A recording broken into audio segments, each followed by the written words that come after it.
With Valorant taking full swing and dominating everything, I thought that I would give you some advice. So in this video, this is some advice that I wish I knew when I first started playing competitive shooters. Now firstly, I don't claim to be a good Counter-Strike player. To be honest, I'm not the highest rank. However, I have always been consistent. Saying that, I have clocked in a lot of hours.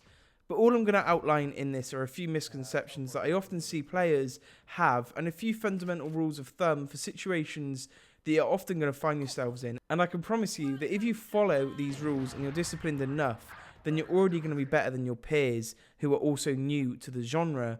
But remember, there's a general rule of thumb, so obviously every situation is different. But anyway, I'm going to go straight into it. So the first rule of thumb that I always have to stick to is that aim is not as important as you think it is. Now, back when I used to play Counter-Strike, I used to hear new players all the time saying they were Silver 3 and they're stuck, but they play 3 hours a day and they're not getting any better. And that's because in Counter-Strike, a player with superior game sense is 100% always going to beat the player with superior aim. Now, there's probably some quote out there that says different, but when you're new to a game, you'll benefit a ton from deathmatching, and that is because aim practice diminishes returns. So the first 100 hours you put into aim practice are going to get you a ton more improvement than hours of 400 to 500. So by the time you put in X amount of hours, you've already reached a ceiling, and that is when game sense comes into it. So if you're really going to try and get good at this game, you'll need a large mouse pad. I recommend SteelSeries, extra large if your desk is big enough, and just a really good sense of sensitivity. Now, in case you didn't know, the aim down from Counter-Strike to your aim in Valorant is approximately 25% down. So if you mark it down by 3/4, that is what your aim is in Valorant compared to CS. But anyway, what is game sense? Simply put, game sense is just the feel you get regarding the enemies, where they are, and what you're trying to do. There's no hack for this. You really do just need to play a ton to develop it, which is why I think it's so important to actually play the game and not just waste a ton of time in the DM servers, because you can only learn so much. But this leads me on to my next point, and that is lower your sensitivity. We aren't going to Modern Warfare 2 trick shot in this game. There's no benefit to be able to do a 1080 with a brief flick of the wrist. This is just one of the easiest ways that you can improve your aim. It will feel awfully sluggish at first, I know, but once you get used to it, it will be worth it. The lower your sense is, the larger margin for error is, and honestly, it's all in your mouse movements. I usually just tell people to go as low as they can, but for a more hard and fast rule, is just to put your mouse in the center of your mouse pad and lower your sensitivity until you can do a 180 spin on either side of your mouse pad, and then raise it from there until you just feel a bit more comfortable, but you never actually need to do a 180 in the game. Now, speaking of aim, a closely related skill is something called counter-strafing. Counter-strafing is super easy. It takes just some time that's built into your muscle memory, and since it's only accurate when you stand still in these games, the fastest way to stand still when moving left or right is not just letting go of the movement key, it's actually holding down both A and D at the same time. So if you're moving left and right and you're holding A, when you see an enemy, hold D to stop moving rather than letting go of both, because it actually gives you more accessibility of movement straight off the bat in case you do need to get out of a situation. But what if you're an offense and you look behind you? This one might seem obvious, but it's shockingly rare to find teammates who remember to do this, especially if your team is stacking a site. So if you're stacking to hit one site, always be consistent of the fact that people love pushing through the opposite site into your spawn to pinch you from behind. For a good reason too, because it has hard punishes for people who forget that this is actually a possibility. This is an entire role in CS called the Lurker, who banks on the whole idea that he can get in the enemy's backline. A common play for the Lurker to make is simply letting your team hit a site when they're lurking near the exits to opposite sites to catch out players who think they can just rotate for free.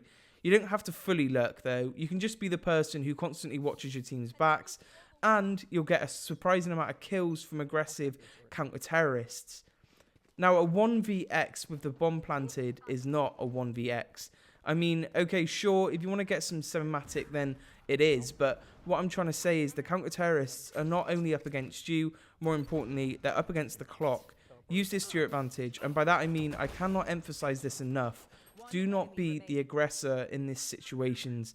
Play slow as much as possible, because every precious second they spend looking for you is one less second they have to defuse. And it frustrates me to no end that I see teammates just gift the enemy around because he elects to take the aim battle instead of just sweating it out and putting the enemy up against the clock. Keep in mind this also applies when you're playing counter-terrorists. And this round is nearly ending. I know it's a little different because they can take away your teammate or the clock and use it against you if you manage to get the bomb down. So for that reason, you should probably just be the aggressor if you are trying to plant the bomb. Think very carefully before using utility in a 1vx. This might apply a lot more in Counter-Strike than Valorant, since the utility is so vastly different, but the idea is still there. If you're a 1vx and the enemy doesn't know where you are, mindlessly using a piece of utility flushes the advance down to drain them, especially if you manage to get a flank. Now, using utility on a flank doesn't really say, hey guys, don't forget I can come from this direction, as all of these other tips do. This is as hard and as fast of a rule as any. There's certainly situations we can benefit more from using utility than staying and missing utility. It's just not going to be true. Another rule that I like to keep, especially in Valorant and Counter-Strike, is your money is not your money, it's your team's money. Now, I don't often see this problem a lot, but most players understand this. But if you're really brand new to a genre where you have to have currency at the start of rounds, then you may not have heard of this before. It's pretty self-explanatory. Basically, if you have the money for a drop and it makes sense to buy economically, then you always should. Players who win a lot in Counter-Strike are never greedy. So if you've only got enough money for a $4,750 AWP, you do not buy the AWP. You just eco the round, stick to your starting pistol if that's what you can do. Now, on to the next sense is learn what an off angle is and how to use it. Now, in general, an off angle is just holding an unorthodox position. But to go more in depth, the reason for off angles are good is not just because they're unorthodox. A good off angle should be an angle that catches an opponent by surprise while they're clearing other areas. So think about this. When you turn a corner, how do you check it? Well, generally, you imminently look down the wall and see if someone's holding an angle like this blue dot is. Holding an angle like this is bad for two reasons. The first, what I just said. That's where they will look as soon as you come around that corner. And two, because it's super easy for them to all swing out of you at the same time. So even if you win at the first gunfight, you'll likely just get another one or two. It's much better to hold an angle like this, especially if you're holding on some sort of cross, like it is from A main to A ramp on split. The dream is an engagement to unlikely look like this. The guy is just a free kill. And after you can either get back up or use utilities to fend off the other enemies, or you can continue to hold that angle if you're confident they will keep crossing. Off angles are just another tool in your toolbox that you can render any aim advantage. The enemy might have you completely useless. Brain beats aim every time. And my final tip for you guys is to be patient and let the enemy make the mistakes. This one's pretty self-explanatory again, but generally the less patient player will lose a 1v1. That being said, you'll always have to be watching the clock. You can't be patient forever, and if you don't have the clock on your side, but if you have the time to be spare, then you can usually let your enemy make the first move. Now that's all the tips I can think of for now.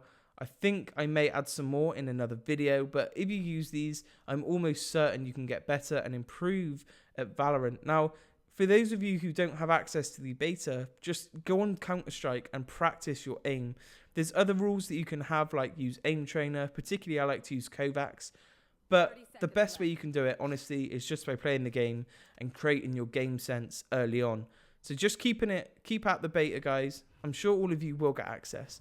Again, thank you for everyone who's been subscribing recently. If you have enjoyed this video and found these tips useful, don't forget to hit subscribe. But for now, it has been your boy Bitter. Stay safe, everyone. Much love and peace.